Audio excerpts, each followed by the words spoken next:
I'm going to tell you the story of how I moved from Lagos to London in a space of 3 months. So, roughly 6 years ago, I was doing what I usually do about this time. I was on holiday and I decided to look at my goals for the coming year. Earlier that year, I had made mental notes that it was time for me to leave the country. It was not something I ever thought I would do.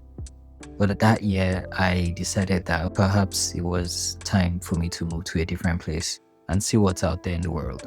But I didn't make any serious moves. I spoke to a friend of mine who had moved to Canada a couple of years before, and he suggested I write some exams, but nothing definite has happened. So fast forward to November actually. I was on holiday and I decided it's about time, let me write my goals for the following year.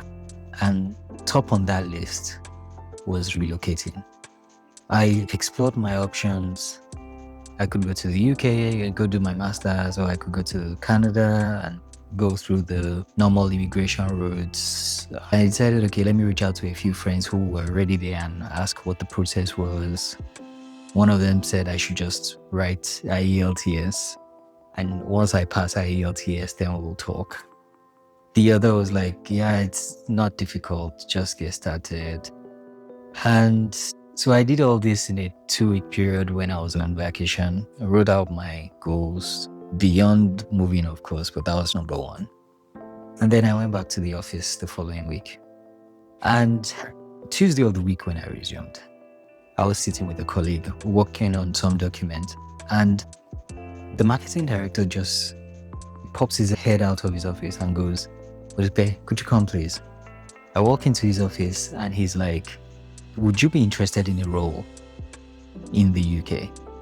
And I thought to myself, okay. But before I could say anything, he was at his desk, right? And he was looking at his screen as he was asking this question. So before I could respond, he read the mail that he was reading and he was like, "But this is a local role. You probably won't be interested in this. You know what? Forget about it. Let's wait till we get an international assignment." So quick explanation. There were two options that I could have explored while taking a role outside the country. I could have gone on an international assignment, which would typically be for a short period of anything from 6 months to 2 years, but I'll come back to Nigeria. And then there was the other option of going there, taking on the role as a local employee and actually immigrating. I hadn't told him that I wanted to move out of the country. What we had discussed was my next career move and possibilities of getting assignments outside the country. So he looked at his mail and he was like, "You know what? No, never mind. This is a local role. You probably won't be interested because it's more or less like starting all over again, building your relationships, building your career, your network, and your reputation over there." All this while, I had said nothing. So I just said thank you and I went back to my seat. Then later on that evening, when I was back at home, I started thinking about it and I was like, what are you doing? Just a couple of days ago, you wrote down your goals and your plan was to leave the country. This is an opportunity for you to leave the country. So I sent him a message and I was like, you know what? I'm interested in that role. Don't worry about it being local. I'm fine with the local role. And he replied instantly. This was about 8 p.m. in the evening. He replied instantly and I was like, no problem. And I got the role. So what's the moral of the story? Why am I telling you this? We could assume that what happened was basically luck. And to a degree, I consider myself lucky. But then we could also link it to the fact that I had written down my goals for the following year. And this was my number one goal.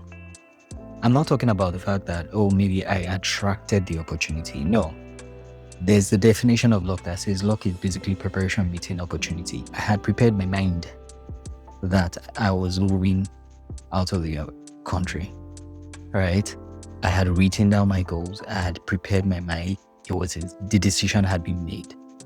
If I hadn't done that and we had that conversation, I probably would have let it go because it aligned with what we had discussed in the past about me getting a temporary assignment in another country, going briefly, maybe 6 months, and coming back and continuing in Lagos. So if I hadn't rethought it and made my own plans and be clear to myself, that conversation would have ended there, and I wouldn't have thought to reach out to him even outside work hours. And the reason I reached out to him that night was because there were other people being considered for the role, other people across the globe being considered for that role. There were like at least 2 other candidates, if I remember correctly. So if I hadn't thrown my hat in and said I was interested, I wouldn't have been considered. Someone else would have gotten that role, and we wouldn't be having this conversation today. And that's what this video is about. We're in October already, and people are winding down the year and getting ready for celebrations, Christmas, etc. But something that I always do every year, I've done it for the last 20 years now, is to start to plan the following year, not the holidays. What comes after the holidays? I don't wait till December 31st or January 1st to come up with my New Year goals or resolutions, as some people describe it. Once I hear September, in my mind, it's Happy New Year. So from September, October, I start to evaluate the year that has passed or that is ending and think about how well I met the goals for that year. And I start to think, what else do I want for the coming year? And I start to write.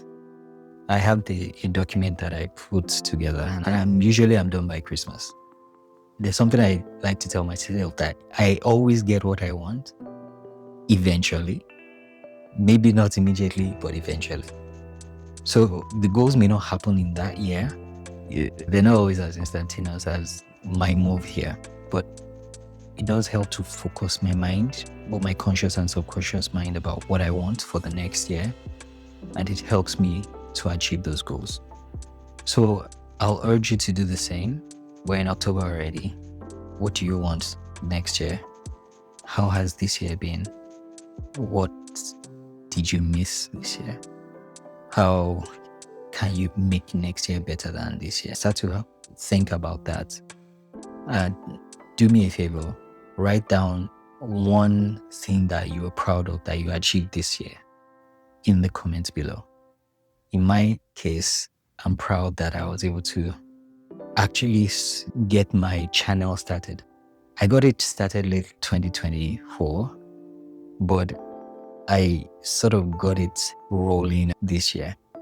And something that I'm trying to do is actually, by the end of this year, get into the rhythm of posting regularly. So for the next couple of days, I'll try and be posting regularly, at least till the end of this year. But in your own case, what is it that you're proud of that happened this year so far? In the next video, we'll be going into details of what steps I actually take to craft my goals for the new year. I'll show you the template I use. I'll be breaking down step by step what I do to land my goals. Now, I'm trying to do a 90-day challenge, meaning from now till the end of the year, I'll be putting out a video every day. That means I'm going to have to get better at churning out videos faster and faster without affecting the quality of the videos, which is something I already struggle with. So you're going to have to forgive me for this one, because I know it's a bit iffy, but it's going to get better. I promise you, and I promise myself. Thanks for watching up to this stage. If you got to this stage of the video, why don't you check out this video here? I'm sure Google believes that you're going to love it. And if you like it, subscribe to the channel. I'll see you soon.